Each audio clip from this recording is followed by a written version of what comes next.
Insight news 14ಗೆ ಸ್ವಾಗತ. Breaking news. ಪ್ರತಿಭಟನಾಕಾರರಿಗೆ Parameshwar ಖಡಕ್ warning. ಖಮೀನೈ ಹತ್ಯೆ ಖಂಡಿಸಿ ನಡೆದ ಪ್ರತಿಭಟನೆಗೆ ಕೇಸ್. ನಮಸ್ಕಾರ ವೀಕ್ಷಕರೇ, ನೀವು ಇನ್ನೂ ನಮ್ಮ insight news 14 YouTube channel subscribe ಮಾಡಿಲ್ಲವೇ? ಕೂಡಲೇ ಸಬ್ಸ್ಕ್ರೈಬ್ ಮಾಡಿಕೊಳ್ಳಿ. ಪ್ರಿಯ ವೀಕ್ಷಕರೇ, ಬೆಂಗಳೂರಿನಲ್ಲಿ Iran supreme leader Ayatollah Ali Khamenei ಹತ್ಯೆ ಖಂಡಿಸಿ ನಡೆದ ಪ್ರತಿಭಟನೆ ಈಗ ರಾಜಕೀಯ ವಲಯದಲ್ಲಿ ಭಾರೀ ಸಂಚಲನ ಮೂಡಿಸಿದೆ. ಅನುಮತಿ ಇಲ್ಲದೆ ಬೀದಿಗಿಳಿದವರ ವಿರುದ್ಧ ಕಾನೂನು ಕ್ರಮ ಜರುಗಿಸುವುದಾಗಿ ಗೃಹ ಸಚಿವ ಜಿ. ಪರಮೇಶ್ವರ್ ಅವರು ಈಗ ನೇರ ಎಚ್ಚರಿಕೆ ನೀಡಿದ್ದಾರೆ. ಬೆಂಗಳೂರಿನಲ್ಲಿ ನಡೆದ ಪ್ರತಿಭಟನೆಗೆ ಯಾವುದೇ ಪೂರ್ವಾನುಮತಿ ಇರಲಿಲ್ಲ.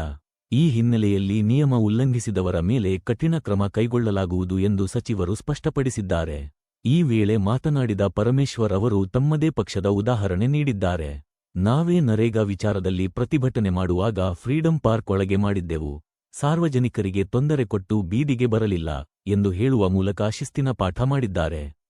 ನಕ್ಷತ್ರ ಚಿಹ್ನೆ ರಾಹುಲ್ ಗಾಂಧಿಗೂ ನೋವು ಅಂದಿದ್ವಿ.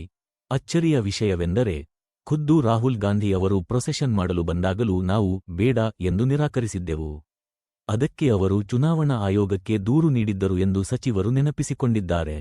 ಜನರಲ್ಲಿ ಮೂಡಿರುವ ಕುತೂಹಲಕಾರಿ ಪ್ರಶ್ನೆಗಳು ಏನೆಂದರೆ, ಪತ್ರಕರ್ತರು ಭಜರಂಗದಳದವರು ಐಜಿ ಸಾಹೇಬರಿಗೆ ನೀಡಿರುವ ದೂರಿನ ಬಗ್ಗೆ ಪ್ರಶ್ನಿಸಿದಾಗ ಸಚಿವರು ನೀಡಿದ ಈ ಉತ್ತರಗಳು ಈಗ ಸಾಮಾಜಿಕ ಜಾಲತಾಣದಲ್ಲಿ ಭಾರೀ ಚರ್ಚೆಗೆ ಗ್ರಾಸವಾಗಿದೆ.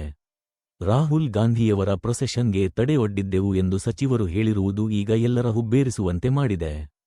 ಸ್ವಪಕ್ಷದ ರಾಷ್ಟ್ರೀಯ ನಾಯಕರಿಗೆ ಇವರು ನಿರ್ಬಂಧ ಹೇರಿದ್ದರಾ ಎಂಬ ಪ್ರಶ್ನೆ ಸಾರ್ವಜನಿಕರಲ್ಲಿ ಮೂಡಿದೆ.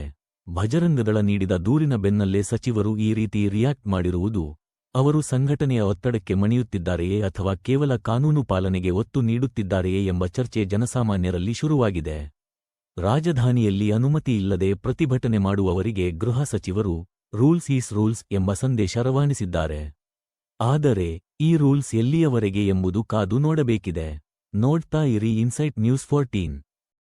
ರಾಜ್ಯದಲ್ಲೂ ಕೂಡ ಒಂದಿಷ್ಟು ಹೋರಾಟ ನಡೀತು, ಪ್ರತಿಭಟನೆ ನಡೀತು. ಬಜರಂಗ ದಳದಿಂದ ಒಂದು ದೂರನ್ನ ಡಿಜಿರವರಿಗೆ ಕಮಿಷನರ್ ನೀಡಲಾಗಿರುವಂಥದ್ದು ಏನಂದ್ರೆ, ಹುತಾತ್ಮರಾದಾಗ ಸೈನಿಕರು ಹುತಾತ್ಮರಾದಾಗ ಯಾರು ಬೀದಿ ಬರಲ್ಲ.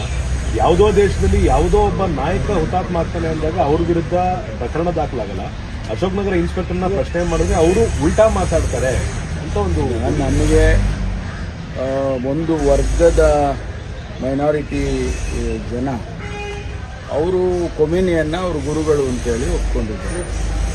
ಅವರು ತೀರ್ಕೊಂಡಾಗ ಸ್ವಾಭಾವಿಕವಾಗಿ ಅವರಿಗೆ ನೋವಾಗಿರ್ಬೋದು, ಅದನ್ನು ಎಕ್ಸ್ಪ್ರೆಸ್ ಮಾಡಿದ್ದಾರೆ. ಆದರೆ ನಮ್ಮ ದೇಶದ ಕಾನೂನಿನ ಒಳಗಡೆ ಆಗಬೇಕಲ್ಲ ಅದು. ಅದಕ್ಕೆ ಅವರು ಪ್ರೊಸೆಷನ್ ಮಾಡೋದಕ್ಕೆ ಪರ್ಮಿಷನ್ ಕೇಳಿರಲಿಲ್ಲ, ಅವರು ನಾವು ಕೊಟ್ಟಿರಲಿಲ್ಲ.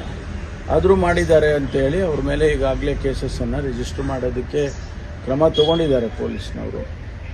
ಮುಂದಿನ ದಿನಗಳಲ್ಲಿ ಅವರಿಗೆ ನಾವು ಯಾವುದೇ ರೀತಿಯಲ್ಲಿ ಪ್ರೊಸೆಷನ್ ಮಾಡೋದಕ್ಕೆ ಅದಕ್ಕೆಲ್ಲ ಕೊಡೋದಿಲ್ಲ. ಯಾಕೆಂದರೆ ಈಗಾಗಲೇ ಕೋರ್ಟಲ್ಲೇ ಆದೇಶ ಮಾಡಿದ್ದಾರೆ, ಯಾವುದು ಪ್ರೊಸೆಷನ್ನಿಗೆ ನೀವು ಪರ್ಮಿಷನ್ ಕೊಡಬಾರ್ದು ಅಂತೇಳಿ ಮಾಡಿದ್ದಾರೆ. ಬೇಕಾದರೆ ನೀವು ಅಲ್ಲಿ ಫ್ರೀಡಂ ಪಾರ್ಕಲ್ಲಿ ಮಾಡ್ಕೊಳ್ಳಿ ಅಂತ ಹೇಳಿದ್ದಾರೆ. ನಾವು ಅದನ್ನು ಭಾಳ ಕಟ್ಟುನಿಟ್ಟಾಗಿ ಪಾಲಿಸ್ತಾ ಇದ್ದೇವೆ.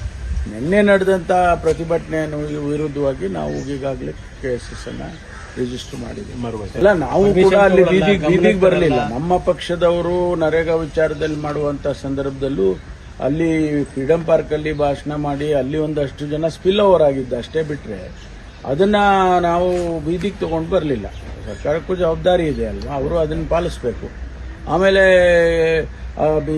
SIR ಮಾಡುವಂಥ ಸಂದರ್ಭದಲ್ಲಿ ರಾಹುಲ್ ಗಾಂಧಿ ಅವರೇ ಬಂದಿದ್ರು. ಅವರಿಗೂ ಕೂಡ ನಾವು ಇಲ್ಲ ನೀವು ಮಾಡಿಕೊಡೋದು, ಪ್ರೊಸೆಷನ್ ಮಾಡಿಕೊಡೋದು ಅಂತ ಮಾನ್ಯ ರಾಹುಲ್ ಗಾಂಧಿ ಅವರಿಗೂ ನಾವು ಹೇಳಿ ಆಮೇಲೆ ಅವರು ಕಾರ್ನಲ್ಲಿ ವೆಹಿಕಲಲ್ಲಿ ಹೋಗಿ ಎಲೆಕ್ಷನ್ ಕಮಿಷನ್ಗೆ ರೆಪ್ರೆಸೆಂಟೇಷನ್ ಕೊಟ್ಬಿಟ್ಟು ಹೋದ್ರು.